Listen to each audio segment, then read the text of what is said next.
Nós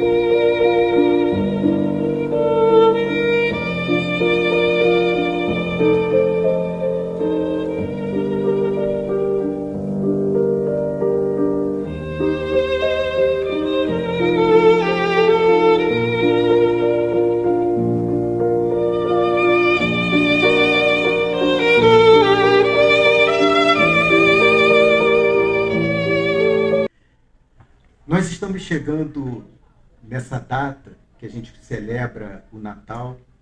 A gente celebra o nascimento de Jesus, que provavelmente não foi nessa data, foi uma data escolhida pelos homens, muito depois da vinda de Jesus, foi a data escolhida. Mas como todos nós, quando se aproxima essa data, começamos a vibrar, ficar mais sensibilizados, e essa vibração de amor e carinho que a gente coloca para fora atrai a presença do nosso Mestre Jesus.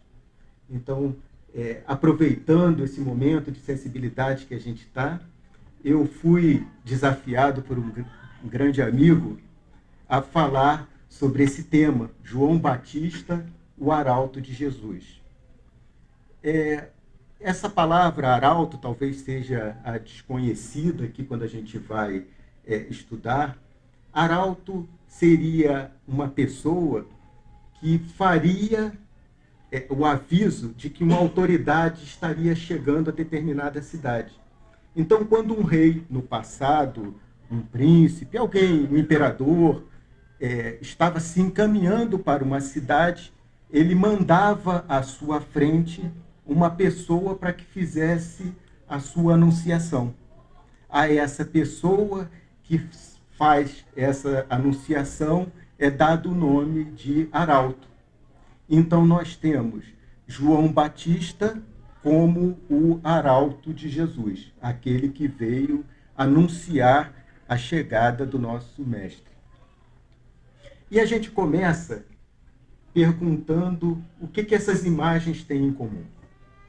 A gente tem o sol, uma árvore frondosa, o oceano. É claro que quando nós olhamos para essas imagens, cada um de nós pode encontrar várias possibilidades de coisas que elas possuem em comum. Todas elas são da natureza, enfim, a gente pode elocubrar diversas possibilidades. Mas eu quero trazer uma em especial que é totalmente relacionada com o nosso tema. E vejam que nada acontece por acaso. A página que foi lida hoje começa falando de trabalho e humildade, que está totalmente relacionada com o tema que a gente vai ver hoje. E quando a gente vê essas imagens aqui, o que eu quero chamar a atenção é como a natureza funciona. Em que aspecto? A gente vê a figura do sol, cuja luz e o calor não é para o seu próprio uso. Ele fornece a sua luz e o calor para que outros seres vivam no universo. Todas as estrelas fazem isso. Nós temos uma árvore que não come do próprio fruto e nem fica na sua própria sombra. A árvore está ali para dar o seu fruto e dar a sua sombra para os outros seres vivos. O oceano não se alimenta dos peixes que ele abriga e nem bebe das suas próprias águas. Então, a gente percebe que a criação divina tem por finalidade a doação, a prestação de serviço. Por isso que, enquanto nós não nos alinhamos com a natureza, nada do que fazemos nos torna satisfeitos. Muitas vezes nós temos uma família que a gente julga perfeita, que é um pouquinho difícil, né? A gente está aqui, normalmente nas nossas famílias encontramos aqueles problemas que são trazidos a nós como oportunidade de desenvolvimento, de treinar perdão, treinar inteligência emocional e tantas outras virtudes que a gente precisa. Mas, às vezes, a gente tem uma família que a gente acha que está tudo perfeito, tem um trabalho maravilhoso, tem uma casa bonita e continua aquele vazio existencial que a gente não sabe por quê. E eu posso garantir que esse grande vazio existencial que a gente ainda sente é pela falta do trabalho. Por isso que eu falei que a página tem tudo a ver. E a gente lembra do Mestre Jesus. Aqueles que entenderam a mensagem dele, que à época quase todos se preocupavam em ter o poder, a força, seus exércitos. E aí chega Jesus pregando a humildade, o serviço ao próximo. Aquele que é maior no meu reino é aquele que mais serve aqui. Imaginem ele torcendo completamente o judaísmo daquela época e a sua filosofia de vida. Quem entendeu a mensagem de Jesus ganhou muitos anos de entendimento e reduziu muitas encarnações, porque aprendeu que o serviço ao próximo é a nossa grande mola do desenvolvimento. Hoje nós vamos falar então sobre João Batista. Antes, eu vou perguntar quem foi Elias. Eu sei que tem muito agoniado aqui, já quer saber tudo sobre João Batista, mas a gente vai falar primeiro, vai treinando paciência. A gente vai falar primeiro sobre Elias, e aí depois a gente vai entender. No final, tudo vai ser amarrado. Quem foi Elias? A gente vai falar que Elias foi um grande profeta que sucedeu praticamente o governo de Salomão. Depois que Salomão deixou o seu reino, quem sucedeu Salomão foi Acabe como rei. E Elias teria sido um dos profetas, um dos primeiros profetas de Acabe. Só que Acabe se casa com uma profetisa. E essa profetisa, ela acreditava em vários outros deuses. O nome dela era Jezebel. Então eu vou contando algumas histórias aqui, só para a gente fazer sentido e a gente saber o que aconteceu. Jezebel gostava de Baal e começa a perseguir aqueles que tinham por Deus, o Deus único de Israel. E ela começa a persegui-los e matá-los com a aquiescência de Acabe. Então, Elias recebe uma mensagem de Deus. Qual seria essa mensagem? Elias, vá até Acabe e diga para ele que só irá chover quando você voltar lá e disser que vai chover. Imaginem a gente recebendo essa mensagem de um espírito, tendo que chegar de frente para o rei e falar: olha, como vocês estão adulando ou adorando a outros deuses, vai parar de chover. Qual de nós teria coragem de levar uma mensagem dessa para um rei? Mas ele foi lá e levou. A partir desse momento, é claro, quando começa a seca, Elias começa a ser perseguido. Por quê? Queriam trazê-lo de volta para que ele, já que só quando ele falasse que pararia, que ia voltar a chover, que isso de fato aconteceria, então foram tentar buscá-lo, tentar encontrá-lo para trazê-lo de volta. E aí entra a segunda parte. Deus teria falado para ele: vá para o deserto, próximo ao Rio Jordão, e você será alimentado pelos corvos. Então Elias recebia carne e comida todos os dias, de manhã e à tarde, dos corvos, e ele bebia a água do Jordão. Passado um período, a seca se faz mais forte, o Rio Jordão começa a secar. Então ele recebe outro aviso de Deus: vá para uma cidade onde você vai encontrar uma viúva, nessa cidade de Serepta. Você vai encontrar essa viúva lá e você vai ficar com ela. Quando ele chega nessa cidade, ele encontra a viúva e ele fala para ela: olha, traga-me por favor água, traga-me por favor um bolo. E ela fala para ele, olha, infelizmente eu só tenho azeite e farinha para uma alimentação. Depois disso, eu e meu filho morreríamos de fome. E Elias fala para ela, você pode fazer o bolo e trazer, porque enquanto eu estiver com você não vai faltar. E ela obedece, ela faz o bolo, entrega para ele, e quando ela chega em casa, que ela, toda vez que ela vira o jarro de azeite e vira a embalagem de farinha, continua saindo azeite e farinha indefinidamente. Como se fosse o milagre da multiplicação dos pães que Jesus fez. Passado um certo tempo, o filho da viúva amanhece morto. E a viúva questiona a Elias, porque eles associavam muito a morte ao pecado, a alguma coisa errada que teria feito. E ela fala para Elias, poxa, você veio aqui para me lembrar as coisas erradas que eu fiz na minha vida? E ele fala, não, pega o filho da viúva, leva para o quarto e ora a Deus para que ele restitua a vida àquela criança. E a criança é ressuscitada.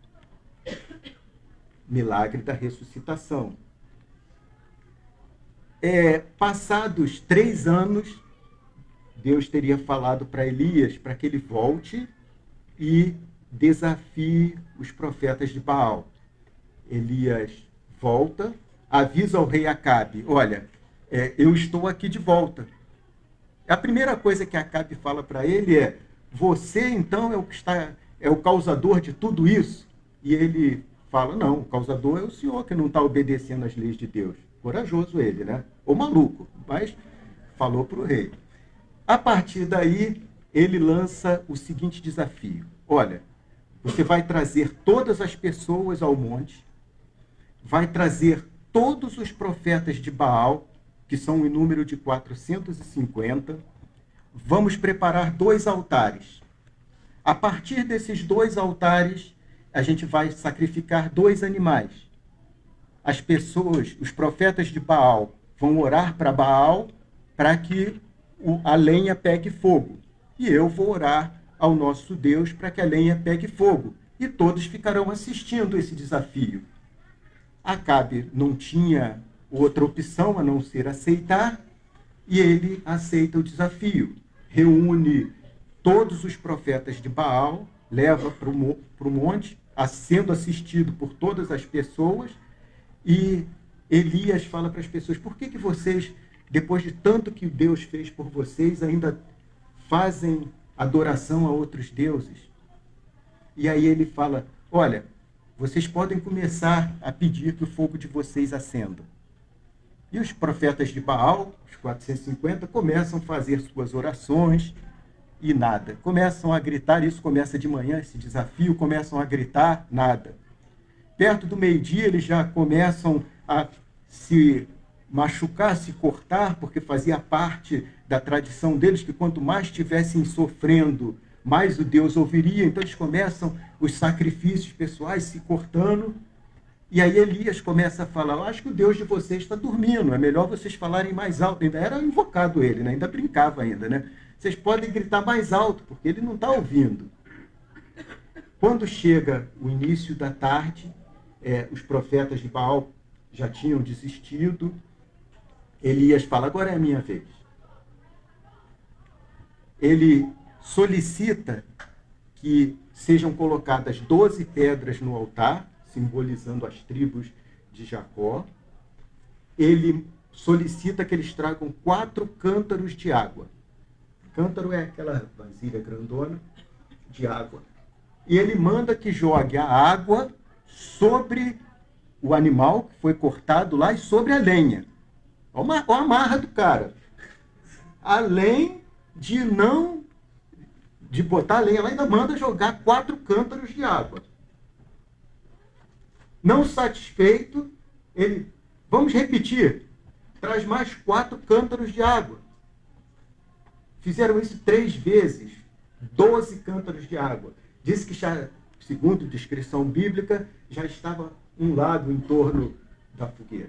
A partir daí, ele faz a prece, solicita em voz alta que Deus demonstre o seu poder e imediatamente cai fogo do céu, queima toda a lenha, queima os animais que estavam ali para ser sacrificados. E Elias, nesse momento, olha para Acabe e fala: prendam todos esses sacerdotes e levem para baixo do morro. E, pelo texto bíblico, ele, inclusive, participou da morte dos 450 sacerdotes. Então, Elias teria descido e, com a espada, teria participado, inclusive, da morte dos 450 sacerdotes que ele mandou eliminar. A gente vai ver por que isso é interessante. A partir daí, Elias avisa para Acabe: olha, você pode ir lá em cima, se alimente do churrasco que ficou lá, do sacrifício, porque ainda hoje vai chover muito. E a chuva já está vindo. Estava 3 anos sem chover.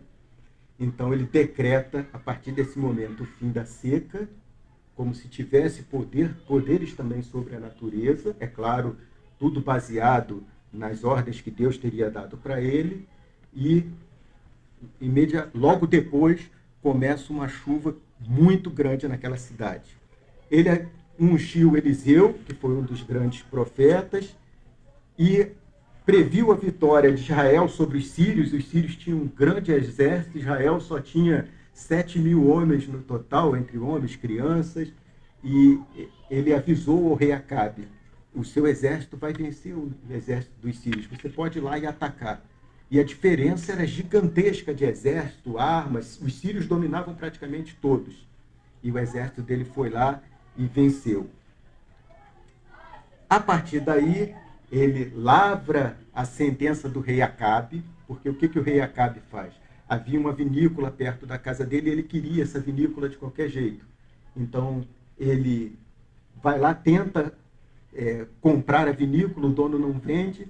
A Jezebel, a esposa dele, arma uma falsa situação em que pessoas acusam ele de blasfêmia contra o rei, contra Deus, e esse homem é assassinado para que o Acabe tome conta, ganhe a vinícola dele.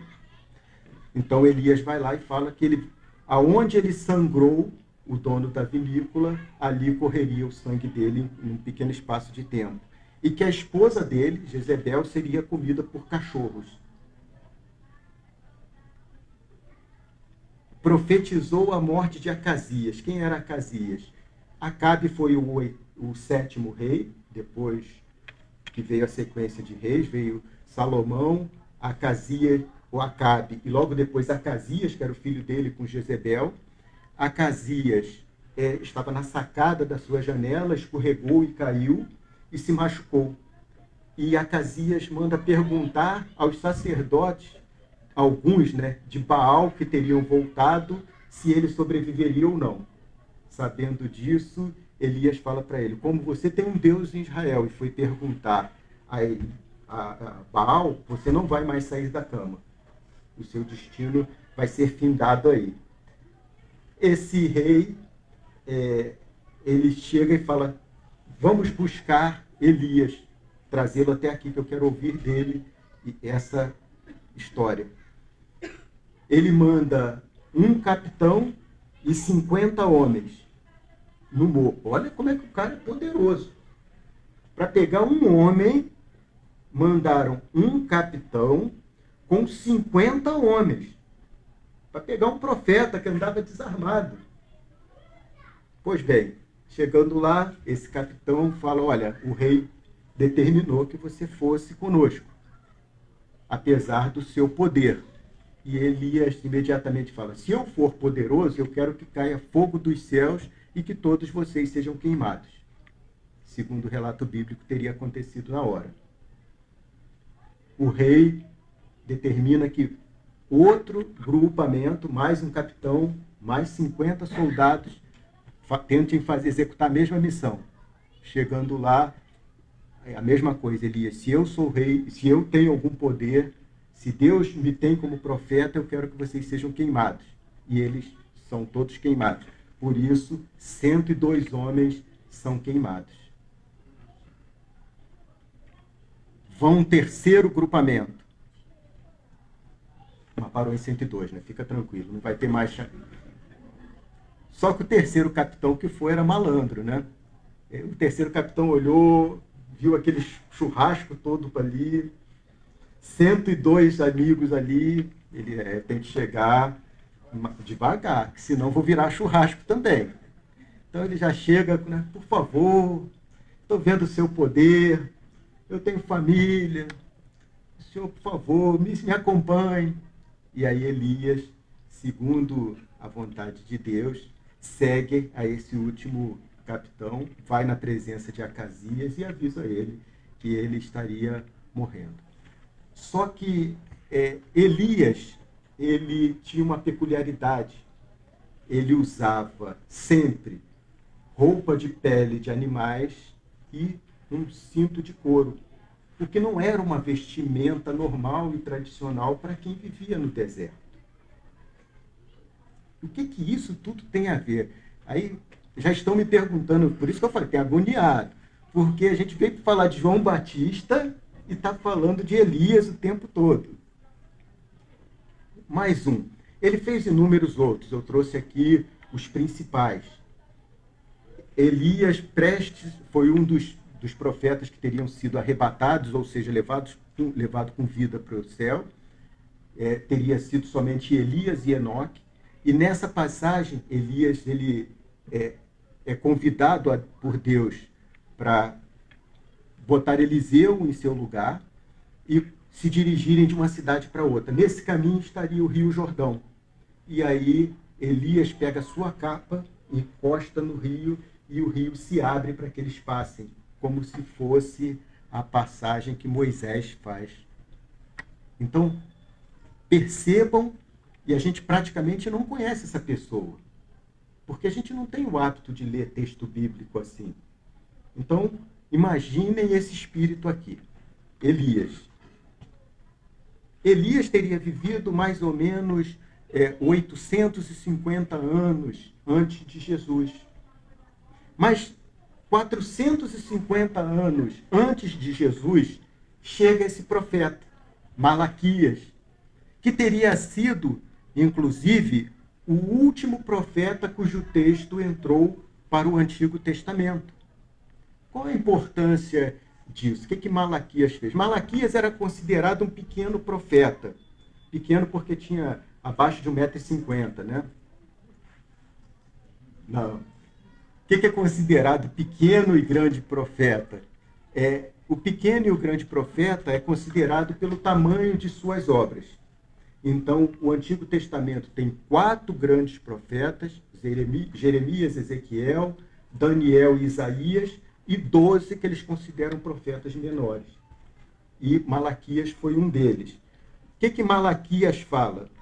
Malaquias, ele fala que antes da chegada do mestre, Elias retornaria. Então, essa profecia foi feita 450 anos antes de Jesus. Que Isaías irá retornar para anunciar ao mestre Jesus. Ele não fala mestre Jesus, é claro, ao Messias prometido. Chegamos. Agora sim. Quem foi João Batista? Agora a gente chegou em João Batista. Todos sabem o grau de parentesco entre João Batista e Jesus, não sabemos? Qual é o grau de parentesco? Primos, está errado. Por que a gente fala está errado? Quando a Bíblia foi escrita, principalmente lá atrás, no hebraico, o Antigo Testamento, posteriormente no hebraico e no grego depois, não havia uma palavra para primo. Essa palavra não existe naquele idioma. O que dizia era que Maria e Isabel eram parentes. Então a gente não pode afirmar que Jesus e João Batista eram primos, porque a gente não tem certeza do grau de parentesco que teria Maria e Isabel, a mãe de... Então, é uma das coisas que a gente começa a ouvir, mas de onde vem essa história, então? Quando foi traduzido do latim para o inglês, então, na tradução de latim para o inglês, parentesco foi substituído por primo. Então, quando a gente ouve aqui, quando a gente lê o Novo Testamento e está lá escrito primo, isso foi só na tradução, muito tempo depois, do latim para o inglês. Até então não havia aparecido em local nenhum essa palavra primo. Mas, voltando aqui a João Batista, o que João Batista representou? Quem era João Batista? João Batista pregava no deserto. Então, ele ia para o deserto e pregava o arrependimento. Arrependimento de quê? Vejam que interessante, que a gente só começa a fazer uma reforma íntima, a mudar o nosso padrão comportamental, quando a gente entende e compreende que está cometendo algum erro, algum equívoco. E nisso, a aceitação.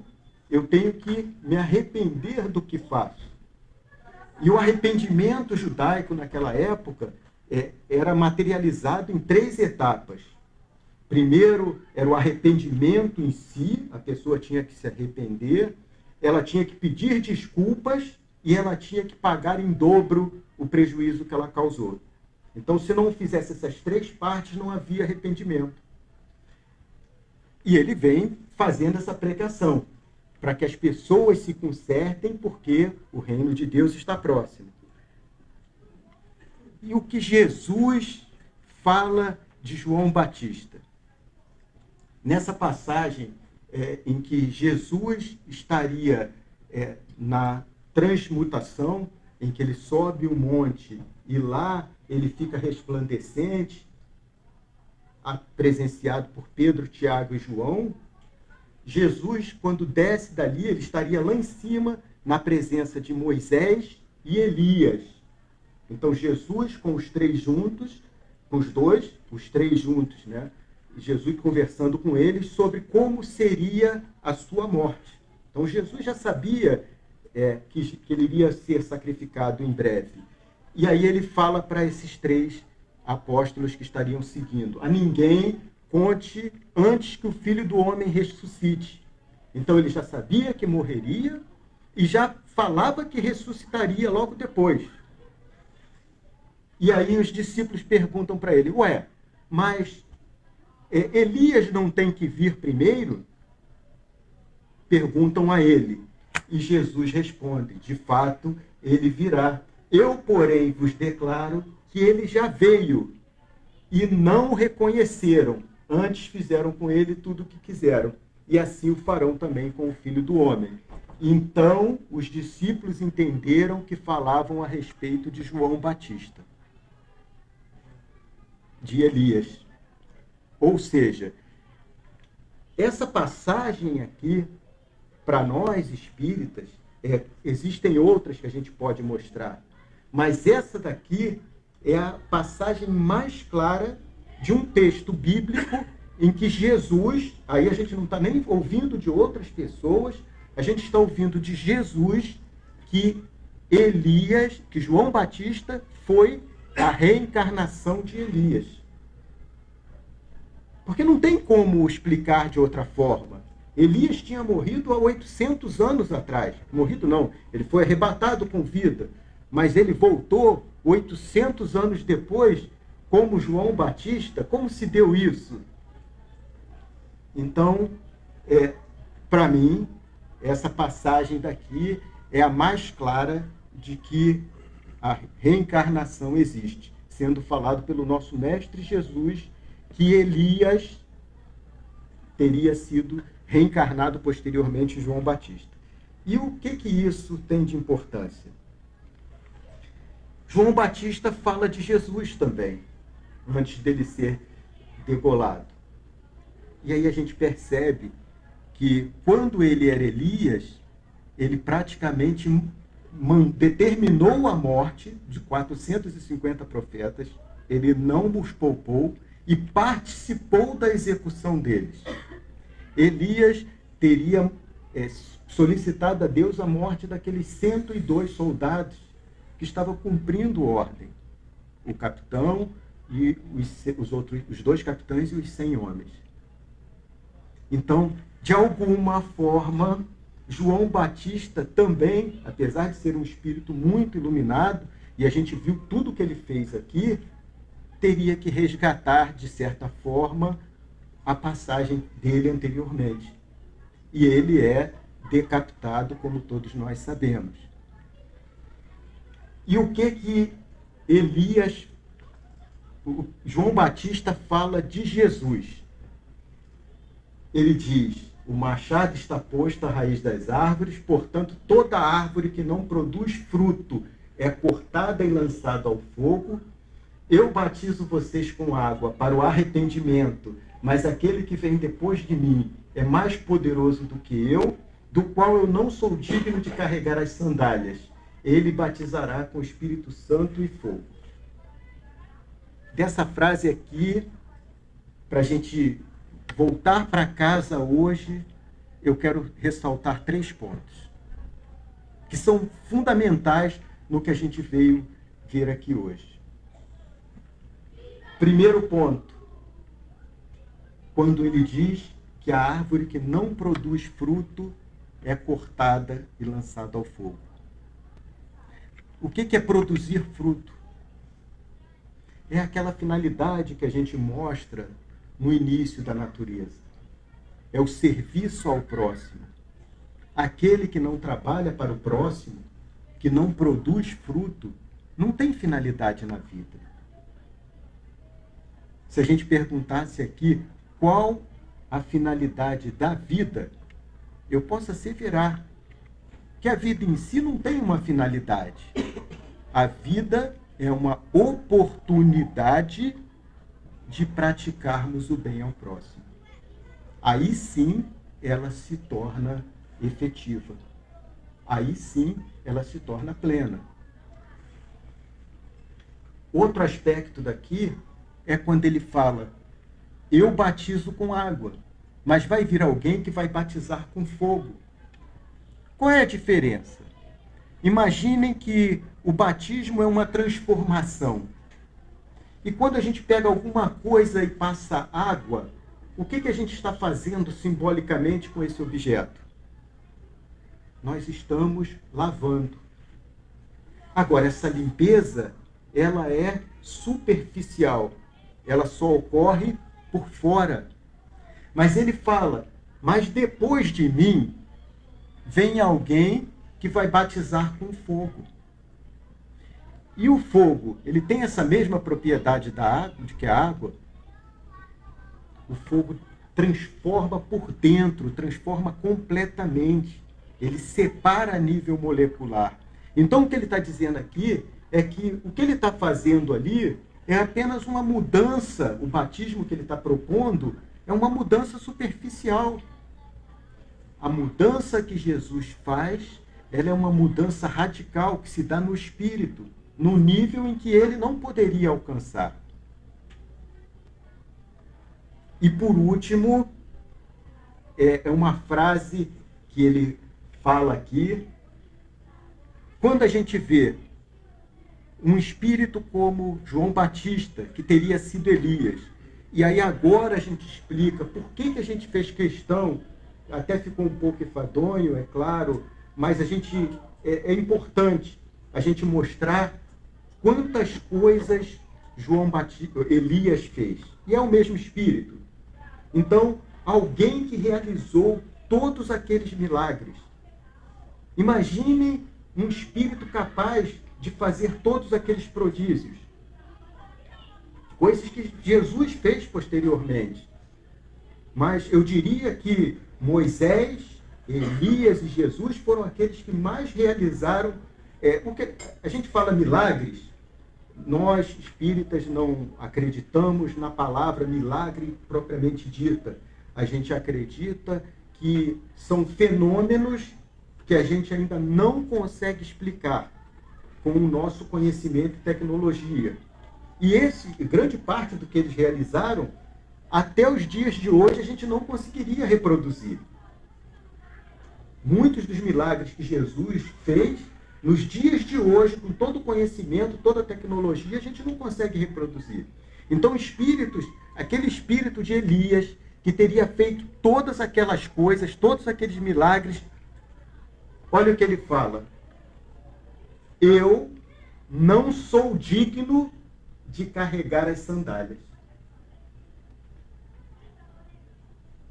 Imagina um espírito capaz de fazer tudo aquilo. Eu não sou digno de carregar as sandálias de Jesus. Querem outro?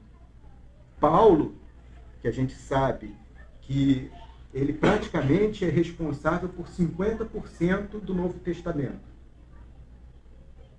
Paulo escreveu sozinho praticamente 50% do Novo Testamento. Sem o trabalho de Paulo, dificilmente o cristianismo teria se tornado o que se tornou. Por causa das suas viagens, as suas cartas que se tornaram, quando a gente vê lá Coríntios, Romanos, foram todas as coisas deixadas por Paulo escritas, carta que ele enviou para essas comunidades, as visitas que ele fez. E por que eu estou citando Paulo? Porque ele tem o hábito de iniciar todas as suas cartas para essas comunidades falando o seguinte: escolhido por Deus, servo de Jesus. Servo, naquela época, para eles, significava escravo. Então, mais uma vez, um espírito como Paulo se colocando na condição de servo ou escravo de Jesus. Eu estou olhando aqui, está muita gente desanimada, falando, nossa senhora, como eu estou ruim. Se esses dois aí, um diz que não consegue carregar sandália, o outro diz que é servo, e eu então nessa fila, onde é que eu estou? Mas não fica triste não. Pedro conseguiu. Vocês conheceram Pedro, né? As coisas que ele fez, né? Pedro, coitado, só fazia besteira, negou Jesus, cortou a orelha do centurião, mas no final das contas está certo. Então, não é para desanimar, não. O que a gente está tentando mostrar aqui é que todos nós, um dia, vamos chegar a exercer um trabalho com esse nível de responsabilidade. E, quem sabe, sermos arautos de um espírito como Jesus, ou até um outro que esteja prestes a executar um serviço e que nós recebamos essa missão. Só depende de nós. Ainda estamos no início da nossa jornada evolutiva, caminhando, mas um dia chegaremos lá. Bom, e a gente não pode finalizar sem a explicação que eu acho que todos vieram buscar, que é como tornar-se um arauto de Jesus. Como eu anuncio a Jesus? Eu trouxe aqui 3 coisas que eu acho que nós devemos fazer para nos tornarmos um arauto de Jesus. A primeira delas é como o próprio João Batista pregava: o arrependimento das coisas que a gente ainda pratica de errado. É o reconhecimento de que ainda somos falhos. E essa luta diária que a gente tem que ter conosco na nossa reforma íntima. É o nosso acordar todos os dias tentando ser um pouco melhor do que fomos na noite anterior. Mas isso não se dá com facilidade. Alguém aqui consegue adquirir músculos sem ir para a academia e fazer esforço? A gente, para adquirir músculos, tem que fazer o esforço. É pesado, A gente tem que acordar cedo ou ir tarde para a academia nas horas que sobram. Então requer esforço. Tudo que a gente vai adquirir, se eu vou estudar alguma coisa e é a próxima, o estudo, tudo requer esforço. Não vem com facilidade. Então, primeiro, essa nossa luta, o reconhecimento de que somos falhos e a busca por essa reforma íntima, principalmente através do estudo. A gente já falou aqui diversas vezes que o nosso universo se limita ao nosso saber. Quanto mais a gente estuda, mais o nosso universo se expande. É como aquela roupa que a gente tinha quando criança, que a gente gostava. A gente pode olhar para aquela roupa hoje e dizer, eu gostava muito dessa roupa, só que ela não cabe mais. Eu não consigo voltar para entrar nessa roupa. A expansão espiritual se dá da mesma forma. A partir do momento que a gente expande a nossa consciência, a gente não consegue voltar para fazer coisas erradas que a gente fazia no passado. Então, essa consciência através do estudo é muito importante. Além do que, a pessoa que não estuda, ela é obrigada a acreditar na verdade que os outros passam para ela. Eu acho que isso ainda é o mais grave. Porque se eu não busco o entendimento, a compreensão, eu vou ter que aceitar o que os outros passam para mim como verdade. E aí a gente começa a perceber, por isso que eu convidei para o estudo, que muitas coisas que foram traduzidas têm equívocos ali muito grandes, de interpretação, de entendimento. A mensagem de Jesus, quando bem entendida, ela é totalmente para os nossos dias. Ele não falou para aquelas pessoas daquela época, ele fala para nós até hoje. A mensagem dele é para nós. Basta entendermos o que ele está falando e não ouvirmos o que os outros estão tentando explicar para nós. E tudo que a gente aprende, a gente leva. Tudo, tudo. E como é que a gente até prova isso? Atualmente, diversas crianças têm reencarnado com dons de coisas que aprenderam no passado. Aí as pessoas falam, foi um dom que Deus deu. Não, nós nascemos todos iguais, simples e ignorantes. Só que tem pessoas que se dedicam em encarnações passadas. E aí a gente pega crianças muito pequenas tocando piano, cantando, com dons de matemática ou outra ciência qualquer. Ou seja, foram qualidades que ela desenvolveu em existências passadas. Que a espiritualidade tem permitido reencarnar cada vez mais em maior quantidade, porque nós estamos nesse momento de transição, deixando de ser um mundo de provas e expiações, passando para um mundo de regeneração. Por último, o trabalho. Lutamos contra as nossas más tendências, estudamos para a compreensão da mensagem de Jesus e devemos colocar em prática. Quando a gente fala em trabalho ali, a gente está falando daquele trabalho alinhado à natureza. É a sua existência ser significativa. E quando a sua existência é significativa? Quando as pessoas que convivem ao seu redor têm a certeza absoluta que a vida deles não seria a mesma se você não existisse. Não é o que você construiu para você. Isso não importa. É o quão você é importante na vida dos outros. É isso que Jesus ensina. E percebam que muita gente luta a vida inteira para conseguir dinheiro, para conseguir status, para conseguir poder. E se a gente for fazer uma relação aqui das pessoas mais ricas hoje do mundo, grande parte deles criaram algum produto ou serviço que nós pensamos, se não fosse esse cara, eu não sei o que seria de mim. Então ele não fez para ele, ele fez para os outros. Eu não sei em que cada um trabalha aqui, mas a gente pode ser um médico, um professor, um policial. São profissões que no dia a dia têm tudo a ver com o auxílio ao próximo. Só que eu posso sair da minha casa preocupado tão somente com o salário que eu vou ganhar no final do mês.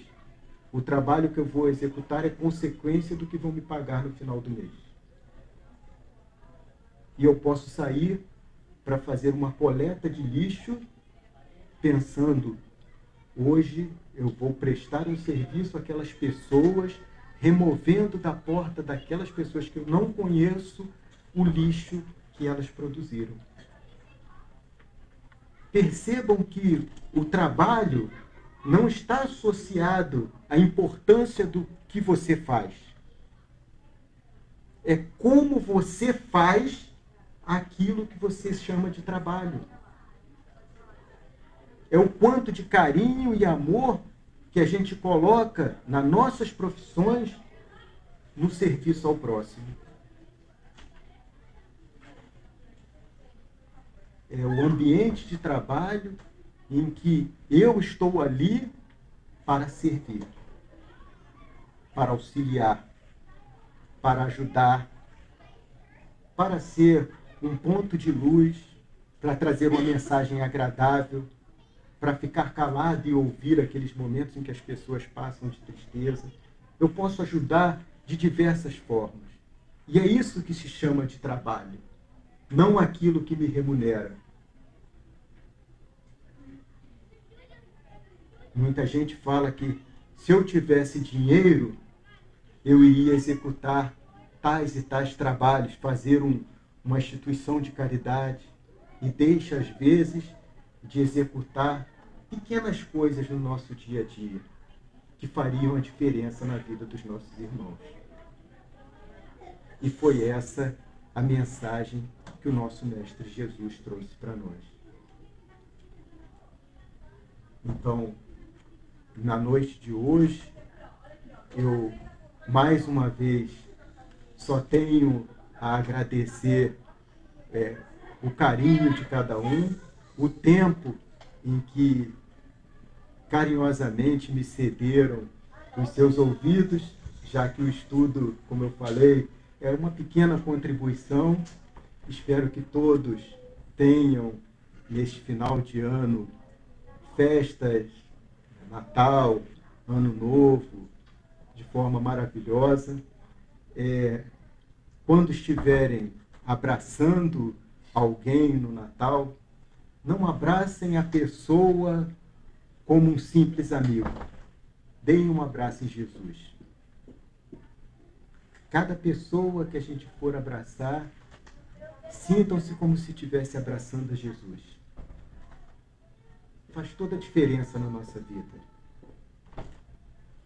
E é isso que a gente veio aqui para tentar contribuir com cada um. Deus abençoe a todos.